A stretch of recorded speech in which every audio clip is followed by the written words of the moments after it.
Good morning. Rajitha Balu ആണേ. ഇന്നൊരു cooking video ആയാലോ? നല്ല ഉപ്പിലിട്ട അമ്പഴങ്ങയുണ്ട് ഇവിടെ വീട്ടില്. നമുക്ക് അത് വെച്ചുകൊണ്ട് അടിപൊളി ഒരു അച്ചാറ് തയ്യാറാക്കാം. വീഡിയോ കണ്ടാലും.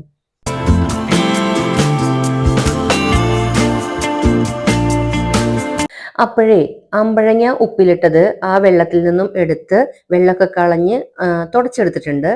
അതുപോലെ തന്നെ ഇഞ്ചി, വെളുത്തുള്ളി, പച്ചമുളക്, വേപ്പില ഒക്കെ തയ്യാറാക്കി വെച്ചിട്ടുണ്ട്. അമ്പഴങ്ങ തുടച്ചതിന് ശേഷം അത് 4ആയിട്ട് കീറിയെടുത്തിട്ടുണ്ട്. ഒന്നിനെ 4ആക്കി കീറിയെടുത്തിട്ടുണ്ട്. ഇനി നമുക്ക് അച്ചാറുണ്ടാക്കാനായിട്ട് തുടങ്ങാം. വലിയൊരു ഉരുളിയാണ് ഞാൻ കയറ്റി വെച്ചിട്ടുള്ളത് സ്റ്റൗമേ. ഉരുളി ചൂടായപ്പോൾ അതിലേക്ക് 1.5 ടേബിൾ സ്പൂൺ ഉലുവയും 1.5 ടേബിൾ സ്പൂൺ കടുകും കൂടെ ഒന്ന് റോസ്റ്റ് ചെയ്യാനായിട്ട് ഇട്ട് കൊടുത്തിട്ടുണ്ട്. ആ ഉലുവയുടെയും കടുകിൻ്റെ ഒന്ന് കളറ് ജസ്റ്റ് മാറുകയും ചെയ്യും. ഒരു സ്മെല്ല്, റോസ്റ്റ് ആകുമ്പോഴുള്ള ഒരു സ്മെല്ലും വരും.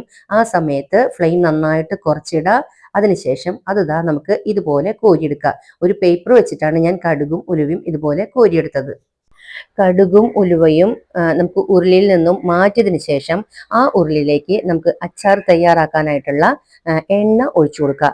എള്ളെണ്ണയാണ് പ്രത്യേകം, അത് തന്നെ ആവാനായിട്ട് ശ്രദ്ധിക്കണം. 1 കപ്പോളം എള്ളെണ്ണയാണ് ഞാൻ ഒഴിച്ചു കൊടുത്തത്. എണ്ണ ചൂടായിട്ടുണ്ട്. നമ്മൾ നേരത്തെ ഫ്ലെയിം കുറച്ചിട്ടിരിക്കുന്നു, ഫ്ലെയിം ഒന്ന് കൂട്ടിയിട്ട് കൊടുത്തിട്ടുണ്ട്. എന്നിട്ട് നമുക്ക് ആ എണ്ണയിലേക്ക് നമ്മൾ നുറുക്കി വെച്ചിട്ടുള്ള അമ്പഴങ്ങയും കൂടെ ചേർത്ത് അതൊന്ന് വാട്ടിയെടുക്കുക. അമ്പഴങ്ങ ഒന്ന് വാടി വന്നിട്ടുണ്ട്. അത് നമുക്ക് ഇനി വേറൊരു പാത്രത്തിലേക്ക് പകർത്തി മാറ്റാം. അമ്പഴങ്ങ എണ്ണയിൽ നിന്നും വാങ്ങിയതിന് ശേഷം അതേ എണ്ണയിലേക്ക് ഇഞ്ചി, വെളുത്തുള്ളി, പച്ചമുളക് ഒന്ന് ചതച്ചതും കൂടെ ചേർത്ത് അത് നന്നായിട്ടൊന്ന് വഴറ്റി കൊടുക്കണം. നന്നായിട്ടൊന്ന് മൂപ്പിച്ചു കൊടുക്കണം. ഇഞ്ചി, വെളുത്തുള്ളി, പച്ചമുളക് പേസ്റ്റ് 1.5 കപ്പോളം ഉണ്ട്. 1 കിലോളം അമ്പഴങ്ങയാണ് നമ്മൾ ഇന്ന് അച്ചാർ ഉണ്ടാക്കുന്നത്. അതുപോലെ തന്നെ ഈ ചതച്ചത് ചേർത്തതിന് ശേഷം അതിലേക്ക് അല്പം ഉപ്പും കൂടെ ചേർത്ത് കൊടുക്കുക. എന്നിട്ട് നന്നായിട്ട് ഇതുപോലെ ഒന്ന് ഇളക്കി കൊടുക്കുക. അല്പം കറിവേപ്പിലയും കൂടെ ചേർത്ത് ഈ മസാല നന്നായിട്ട് നമുക്കൊന്ന് മൊരിയിച്ചെടുക്കണം. ഇതാ കണ്ടില്ലേ, ഇതുപോലെ ആവും.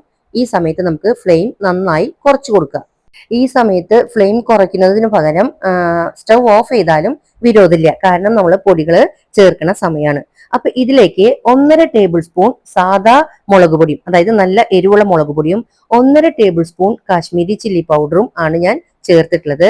അതുപോലെ തന്നെ 1/4 സ്പൂണോളം മഞ്ഞപ്പൊടിയും കൂടെ ചേർത്ത് കൊടുത്തിട്ടുണ്ട്. ഒന്ന് ജസ്റ്റ് ഇളക്കി കൊടുക്കുക. അതിനുശേഷം ഇതിലേക്ക് 1.5 ടേബിൾ സ്പൂൺ ചതമുളക്, ചില്ലി ഫ്ലേക്സ് ഉണ്ടല്ലോ, അതും കൂടെ ചേർത്ത് കൊടുത്തിട്ടുണ്ട്. ഇതിന്റെ പച്ചമുളകൊന്ന് പോകുന്നത് വരേക്കും നന്നായിട്ട് ഒന്ന് ഇളക്കി മിക്സ് ചെയ്യുക. കരിഞ്ഞു പോകാതെ ശ്രദ്ധിക്കണം. അതുകൊണ്ടാണ് സ്റ്റൗ ഓഫ് ചെയ്താലും കുഴപ്പമില്ല എന്ന് പറഞ്ഞത്. കാരണം നമ്മുടെ പാത്രവും നല്ല കട്ടിയുണ്ട്, നല്ല ചൂടായിരിക്കുന്ന സമയമാണ്. അപ്പോഴേ നമ്മുടെ പൊടികളുടെ പച്ചമണം പോയി. ആ സമയത്ത് നമുക്ക് വലിയ സ്പൂൺ കണക്കിന് 1 സ്പൂൺ ഫുള്ളായിട്ടും കായം പൗഡർ ചേർത്ത് കൊടുക്കുക. അതും കൂടെ ഈ മസാലക്കൂട്ടിൽ നന്നായിട്ടൊന്ന് മിക്സ് ചെയ്യുക. അപ്പോൾ ദാ അച്ചാറിന്റെ മസാല തയ്യാറായിട്ടുണ്ട്.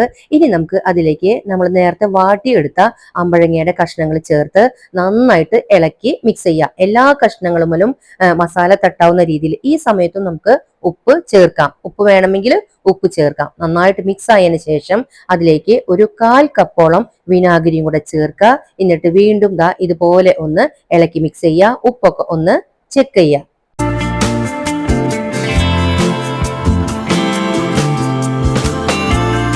അപ്പോ ദാ നമ്മുടെ അച്ചാറ് തയ്യാറായി തന്നെ പറയാം. ലാസ്റ്റ് പ്രോസസ്സാണ്.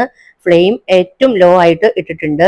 ഇതിലേക്ക് നമുക്ക് ഇനി ചേർക്കാനുള്ളത്, മേമ്പൊടി പോലെ ചേർക്കാനുള്ളത്, നമ്മൾ നേരത്തെ തന്നെ റോസ്റ്റ് ചെയ്ത് മാറ്റി വെച്ച ഉലുവയും കടുകും കൂടെ ഒന്ന് പൊടിച്ചതാണ്. അതും കൂടെ ഒന്ന് ചേർത്ത് നന്നായിട്ട് ദാ ഇതുപോലെയൊക്കെ ഒന്ന് മിക്സ് ചെയ്യുക. മിക്സ് ആയതിനു ശേഷം നമുക്ക് സ്റ്റൗ ഓഫ് ചെയ്ത് വെക്കാം. ഇടയ്ക്കിടയ്ക്കായിട്ട് ഇതുപോലെ ഒന്ന് ഇളക്കി കൊടുക്കാം. നല്ല റെഡിഷ് കളറിൽ ഗ്രേവിയോട് കൂടിയിട്ട് ഇപ്പൊ ദാ കാണുമ്പോൾ ഇതുപോലെയാണ്. നമ്മൾ സ്റ്റൗ ഓഫ് ചെയ്യുന്ന സമയത്ത് അച്ചാറ് ഇരിക്കുന്നത് ഇതുപോലെയാണ്. ഇനി നമുക്ക് ഇത് ആറുന്നതിനനുസരിച്ചും ദിവസങ്ങൾ മാറുന്നതിനനുസരിച്ചും കളറ് മാറിക്കൊണ്ടിരിക്കും. ദാ എണ്ണയൊക്കെ തെളിഞ്ഞ് ഇതുപോലെ ആയി വരും. നല്ല കാണാനും കഴിക്കാനും നല്ല അടിപൊളിയായിട്ടുള്ള അമ്പഴങ്ങ അച്ചാറാണ് കേട്ടാ. പിന്നെന്താ, നാരങ്ങയുടെയും മാങ്ങയുടെയും പോലെ പെട്ടെന്ന് അഴുകില്ല.